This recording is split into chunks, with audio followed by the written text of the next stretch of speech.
আজ নিয়ে চলে এলাম প্রায় সকলের ভীষণ ভীষণ পছন্দের মটন বিরিয়ানি রেসিপিটি। নমস্কার, আমি বনশ্রী। আমি আমার শ্রীর রান্নাঘরে সকলকে সাদর আমন্ত্রণ জানিয়ে আজকের ভিডিও শুরু করছি। ভিডিওটি পুরো দেখবেন, স্কিপ না করে, কারণ না হলে হয়তো আপনার খাবারের পারফেক্ট টেস্ট নাও আসতে পারে। এখানে ৫০০ গ্রাম মটনকে ভালো করে ধুয়ে পরিষ্কার করে জল ঝরিয়ে নিয়ে নিয়েছি। দিয়ে দিলাম ১ টেবিল চামচ মতো ভিনিগার, ২ পলা সর্ষের তেল। আর এই রেসিপিতে আমি যতটা নুন ব্যবহার করব সমস্ত নুনটা আন্দাজ করে মাংসের মধ্যে দিয়ে দিচ্ছি। এবার মাংসের মধ্যে নুন আর ভিনিগার আর সর্ষের তেলটাকে খুব ভালো করে মিশিয়ে দিচ্ছি।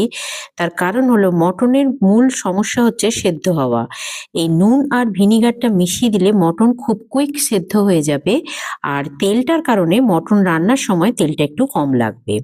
এবার এইভাবে এটাকে আমি ১ ঘন্টার জন্য রেখে দেবো। এখানে আমি ৮-১০ কোয়া রসুন নিয়ে নিলাম, নিয়ে একটু থেঁতো করে নিলাম। এবারে আমার ৫০০ গ্রাম মটনের জন্য আমি একটা ১ লিটারের প্রেসার কুকার নিয়েছি। নিয়ে একদম নিচে দিয়ে দিচ্ছি মেটের টুকরোগুলো। মেটের কুকিং টাইম সবথেকে বেশি, তাই মেটেগুলো শেষে দিলাম। এর উপরে দিয়ে দিলাম একদম সলিড মাংসের টুকরো যেগুলো আছে সেগুলো, তারপর দিয়ে দিচ্ছি একদম নিচের দিকে। এরপর যেগুলো হাড় সমেত মাংস সেই মাংসগুলো এর মধ্যে দেব। তার আগে আমি এখানে দিয়ে দিচ্ছি আমার থেঁতো করা রসুনটা। মাংসকে শুধু সেদ্ধ করলে অনেক সময় অনেকে বলেন যে একটু স্মেল লাগে, তো এই রসুনটাকে যদি থেঁতো করে দিয়ে দেওয়া হয় তাহলে কিন্তু সেই স্মেলটা আর ছাড়বে না। এবারে আমি হাড়ে লাগা মাংসগুলো দিয়ে দিলাম, আর সবার লাস্টে দিচ্ছি কিছু পাতলা পাতলা মাংসের দেখবেন থাকে পিস, সেইগুলো একদম সবার ওপরে দিয়ে দিলাম। আমি কিন্তু এই কুকারের মধ্যে সমস্ত মাংসগুলো যে দিচ্ছি, এটা ১ লিটারের কুকারে আমি ৫০০ গ্রাম মাংস দিচ্ছি, আর কোনো জল ব্যবহার করলাম না। কুকারটাকে এঁটে এখানে একটা গ্যাসের ফ্লেমকে একদম লোতে করে দিয়ে কুকারটাকে আমি বসিয়ে দেবো ১৫ মিনিটের জন্য। আর আমি এখানে কোনো রকম নাড়াচাড়া কিচ্ছু করব না। ১৫ মিনিট পর এটাকে নিজে নিজে প্রেসার যখন তাপ ছেড়ে দিল, একদম ঠান্ডা হয়ে গেছে। দেখুন প্রায় ১.৫ ঘন্টা লাগলো ঠান্ডা হতে। তারপরে আমি এটাকে খুলে নিচ্ছি। দেখুন কি সুন্দর সেদ্ধ হয়েছে। পুরো একদম নরম তুলোর মতো মাংস সেদ্ধ হয়ে গেছে, হাত দিয়েই ছেড়ে যাচ্ছে। এবারে আমি একটা কড়া একদম লো ফ্লেমে বসিয়ে দিয়ে প্রায় ৬ পলা মতো সর্ষের তেল দিয়ে দিলাম। দিয়ে এখানে দিয়ে দিচ্ছি কয়েকটা ২টো আলুকে টুকরো করে কেটে নিয়েছিলাম, নিয়ে আমি এখানে দিয়ে দিলাম। আপনারা যদি আলু চান তো আচ্ছা, এখানে আলুর মতো একটু অল্প নুন দিয়ে দিলাম। আর আপনারা যদি আলু খেতে চান তাহলে আলু দেবেন, আর যদি আলু খেতে না চান তাহলে আলুটা স্কিপও করতে পারেন। আমি আলুর মধ্যে অল্প একটু গুঁড়ো লঙ্কাও দিয়ে দিয়েছিলাম যাতে আলুর টেস্টটা ভালো আসে। এবার চাপা দিয়ে মাঝে মাঝে ১ মিনিট চাপা দিয়ে আলুগুলোকে একটু উল্টে পাল্টে লাল লাল করে ভেজে নিচ্ছি। মাংসের আলু খেতে আমার বাড়ির লোক খুব পছন্দ করে, তাই আমি মাংসের আলুটা একটু দিলাম। আর বলেই দিলাম যারা পছন্দ করেন না তারা দেবেন না। আমার আলুগুলো ভালো মতো ভাজা হয়ে গেছে, এবার আমি এগুলোকে তুলে নিলাম। দিয়ে দিচ্ছি ৩টে বড় সাইজের পেঁয়াজকে কুচিয়ে দিয়ে দিলাম। পেঁয়াজটাকে একটু হালকা নাড়াচাড়া করে নিয়ে এটাকে আমি যেহেতু ননস্টিক প্যানে করছি তাই একটা সাইডে একটু অ্যাডজাস্ট করে দিলাম। দিয়ে আমি এখানে আরো ৩ পলা সর্ষের তেল দিয়ে দিচ্ছি। আপনারা যারা ট্র্যাডিশনাল কড়াই করবেন তারা এটাকে হাতা পোড়া সাতলানাও দিতে পারেন, নাহলে ফোড়নটা আগে দেবেন। দিয়ে দিলাম ২টো তেজপাতা, ২টো গোটা লবঙ্গ আর ৩টে ছোট এলাচকে ফাটিয়ে। এবার এইগুলোকে একটু হালকা ৫-৭ সেকেন্ড মতো নাড়াচাড়া করব তেলের মধ্যে। তারপর এটাকে আমি পেঁয়াজের সঙ্গে মিশিয়ে দেব। তার আগে এখানে দিয়ে দিচ্ছি মাংসের মধ্যে যে চর্বিটা ছিল সেই চর্বিটা আমি এর মধ্যে দিয়ে দিলাম, দিয়ে চাপা দিয়ে দিলাম ১ মিনিটের জন্যে। দেখুন চাপা দেওয়ার সঙ্গে সঙ্গেই চর্বির কালারটা চেঞ্জ হচ্ছে, আর চর্বি থেকে যেহেতু চর্বি তেল ঘি সবই রিলিজ করতে শুরু করছে। চর্বির কুকিং টাইম মটনের অন্য পিসের তুলনায় অনেক কম, তাই কুকারের মধ্যে দিলে এটা গলে একদম ফ্যানের মতো হয়ে যেত। আর যদি চর্বিকে এইভাবে পেঁয়াজের সাথে একদম মাংসের প্রথমে কড়াই দিয়ে ভাজা হয় তাহলে কিন্তু মাংসের স্বাদ অসম্ভব সুন্দর হয়, কারণ চর্বিটা ক্রমশ গলে গলে গিয়ে একদম কড়ার আঁচে তাপেই আস্তে আস্তে ধীরে ধীরে সেদ্ধ হয়, আর এতে গ্রেভির স্বাদও ভীষণ ভালো আসে। দিয়ে দিলাম ১ চামচ সাজিরা, গোটা সাজিরা, আর ১ চুটকি দারচিনি পাউডার। সাজিরা আর দারচিনি পাউডারকে কখনো তেলে না দিয়ে যদি এরকম রান্নার মিডলে চর্বির সাথে দেওয়া হয় তাহলে কিন্তু মাংসের স্বাদ ভীষণ ভালো হয়। আমি আবারও ১ মিনিট চাপা দিয়ে দিলাম। দিয়ে দিলাম 1.5 চামচ মতো কাশ্মীরি লাল লঙ্কার গুঁড়ো। এটা অপশনাল, আমি শুধুমাত্র কালারের জন্য দিলাম। আপনারা যদি চান দিতে পারেন, না চাইলে নাও দিতে পারেন, এতে স্বাদের কোনো হেরফের হবে না। আমার লাল লঙ্কার গুঁড়োটা ভালো করে মেশানো হয়ে গেছে। দিলাম 1.5 চামচ আদা বাটা, 1 চামচ রসুন বাটা। আদা আর রসুনটাকে পেঁয়াজ আর চর্বির সঙ্গে ভালো করে নেড়ে চেড়ে মিশিয়ে দিচ্ছি। এটাকে একটু ভালো করে কষিয়ে নেব।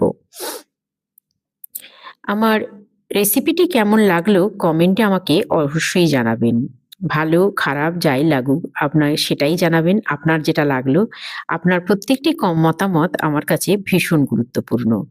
আর আপনার অত্যন্ত মূল্যবান সময় 10 সেকেন্ড সময় দিয়ে আমাকে লাইক, শেয়ার আর সাবস্ক্রাইব করে দেবার অনুরোধ রইল। আপনি অনেক দূরের মানুষ, আমাকে একটু সহযোগিতা করলে আমি হয়তো অনেক দূর এগিয়ে যাব। এটুকু আপনার কাছে আমি আশা রাখি। আমি সমস্ত পেঁয়াজ, আদা, রসুনটা ভালো করে মিশিয়ে দিয়ে চাপা দিয়ে দিয়েছিলাম। এবার এখানে দিয়ে দিচ্ছি 1 চামচ হলুদ গুঁড়ো, 1.5 চামচ লাল লঙ্কার গুঁড়ো, হাফ চামচেরও কম একটু ধনে গুঁড়ো আর হাফ চামচ জিরে গুঁড়ো। মাংসের মধ্যে যদি বিশেষ করে মটনের মধ্যে একটা নিজস্ব মটনের স্বাদ আছে। খুব বেশি মশলা দিলে কিন্তু মটনের নিজস্ব স্বাদটা হারিয়ে যায়। তাই মশলার পরিমাণ সবসময় আমি একটু কমই ব্যবহার করি। আপনারাও দেখবেন মশলায় যদি অনেকটা বেশি পরিমাণে মটনে মশলা ব্যবহার করেন তাহলে কিন্তু তার স্বাদটা ভালো হয় না। একটা বড় সাইজের টমেটোর খোসা ছাড়িয়ে একদম ছোট্ট ছোট্ট করে কুচি করে আমি এর মধ্যে দিয়ে দিলাম। এতে কি হয়, কুকিং প্রসেসটা খুব তাড়াতাড়ি হয় আর টমেটোটাও খুব তাড়াতাড়ি গলে যায়। এতে আমার আলাদা করে টমেটো গ্রেভি করার বা কুকিং টাইমটা বেশি করার লাগে না। ৫-৭ মিনিটের মধ্যেই টমেটোটা গলে একদম ক্রিমের মতো হয়ে যায়। এবার আমি এখানে দিয়ে দিচ্ছি ১০০ গ্রামের মতো টক দই।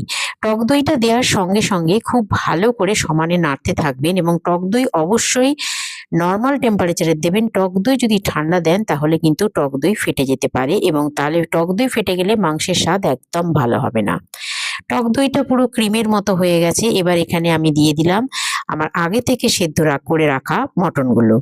মটনগুলো দিয়ে সমস্ত গ্রেভির সাথে আমি খুব ভালো করে মিশিয়ে দিচ্ছি। দেখুন আমার চর্বিটা কিন্তু বেশ অনেকটা গলে যাচ্ছে। আর চর্বি যত গলে যাবে তত কিন্তু গ্রেভির স্বাদটা ভীষণ ভালো হয়ে যাবে।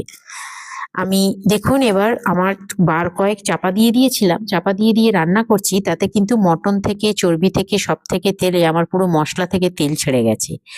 এবার দিয়ে দিচ্ছি এখানে হাফ চামচেরও কম একটু গরম মশলা গুঁড়ো আর 1 চুটকি জায়ফলের গুঁড়ো।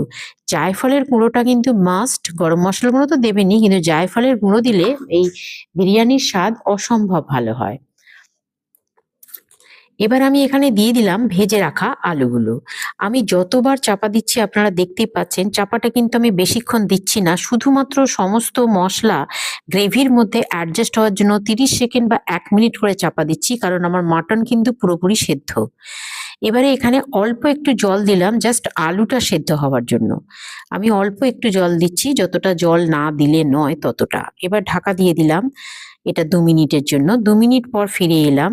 দেখুন আমার আলু একদম সেদ্ধ হয়ে গেছে, কারণ আলুটা আমি ভালো করে যেহেতু ভেজে নিয়েছিলাম নুন দিয়ে, তাই আলুটাও সেদ্ধ হতে কিন্তু বেশিক্ষণ লাগলো না। এবার আমি এখানে চাপা দিয়ে রেখে দিলাম, দিয়ে পাশের কড়ায় একটা জল বসিয়ে দিয়েছি, এটা টকবক করে ফুটছে। এবার আমি এই সময় আমি আর্ধেকটা মটন তুলে নিচ্ছি, জলটা ফুটতে দিয়ে এলাম, আর্ধেকটা মটন তুলে নিলাম। মোটামুটি 250 গ্রামের মতো মটন আর 4 পিস আলু আমি এখন এখানে রেখেছি। এটা দিয়ে আমি বিরিয়ানিটা বানাবো।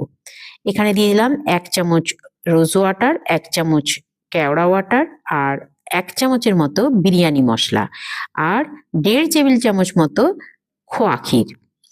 আর দিয়ে দিচ্ছি 1 ফোঁটা, এই আতরের শিশিটা আমার শেষ হয়ে গেছে, তাই 1 ফোঁটা দিয়ে আমি গ্যাসটা অফ করে দিলাম, দিয়ে চাপা দিয়ে রেখে দিলাম। আর ওই জলটাতে আমি দিয়ে দিচ্ছি ফুটন্ত জলে 1 চামচ বড় চামচের নুন আর 200 গ্রাম চাল ভিজিয়ে রেখেছিলাম সেটা দিয়ে দিলাম। ভাতটা 80%ও হয়নি, 70% মতো হয়েছে। আমি এই গরম অবস্থায় ভাতটাকে তুলে ওই বিরিয়ানির আমার যে মাংসের কড়াটা রেখেছিলাম তার মধ্যে দিয়ে দিচ্ছি। মনে রাখবেন ভাতটা কিন্তু ওই 70% মতো সেদ্ধ করবেন, আর ভাতটা কিন্তু একদম কড়া থেকে গরম অবস্থায় তুলেই এতে দিতে হবে। ফ্রাইড রাইসের চালের সঙ্গে বিরিয়ানির চালের এটাই তফাৎ, ফ্রাইড রাইসের চালকে আমরা ঠান্ডা করে নিয়ে দিই রান্না করি, কিন্তু বিরিয়ানিকে গরম অবস্থায় দিতে হবে, নালে কিন্তু ভালো স্বাদ হবে না। এবার এর মধ্যে আমি দিয়ে দিলাম 2 চামচ কেওড়া ওয়াটার, 2 চামচ রোজ ওয়াটার আর 1 চামচ বিরিয়ানি মশলা আর 2 টেবিল চামচ মতো খোয়া ক্ষীর। এই সমস্ত কিছুকে ভালো করে ছড়িয়ে দিলাম এর মধ্যে, আর দিয়ে দিচ্ছি 1 ফোঁটা মিঠা আতর দিয়ে আমি ঢাকাটা চাপা দিয়ে রেখে দিলাম। এবার গ্যাসটাকে লোতে করে একটা চাটু বসিয়ে দিলাম, দিয়ে বিরিয়ানির কড়াটা বসিয়ে দিলাম। গ্যাসটা একদম লোতে রাখবো, এভাবে রাখবো পাক্কা 15 মিনিট। 15 মিনিট পর গ্যাসটা বন্ধ করে দিয়েছি। এবার আমি সার্ভ করে দেখাচ্ছি। বিরিয়ানি রান্নার ক্ষেত্রে কয়েকটা টিপস অবশ্যই মনে রাখবেন। 1, 500 গ্রাম মাংসের জন্য আমি 1 লিটার কুকার ব্যবহার করেছি। আপনারা যে পরিমাণ মাংস ব্যবহার করবেন, মানে যেমন ধরুন আপনার কাছে হয়তো ছোট কুকার নেই, সেক্ষেত্রে 5 লিটারের কুকার ব্যবহার করলে কিন্তু আপনি 6টা বা 7টা সিটি দেবেন, কিন্তু সবটাই লো ফ্লেমে। একবারও জোর দেবেন না, একদম লো ফ্লেমে 6টা বা 7টা সিটি দেবেন যদি পুরোনো ধরনের কুকার হয়। আর যদি নতুন কুকার হয় তাহলে কিন্তু হয়তো 3-4টে হাইটেক যে কুকারগুলো উঠেছে এখন, ওগুলো যদি কিনে থাকেন তাহলে 3-4টে সিটি হলেই হয়ে যাবে। কিন্তু একদম কমিয়ে প্রথমবার ট্রাই করবেন। কোনো রকম জল দিতে হবে না। আর মাংসের স্বাদটা অবশ্যই ভালো হবে। মাংসের স্বাদ যদি ভালো না হয় তাহলে কিন্তু বিরিয়ানির স্বাদ ভালো হবে না। আজ এ পর্যন্তই, আবার আসবো অন্য একটি রেসিপি নিয়ে। ধন্যবাদ।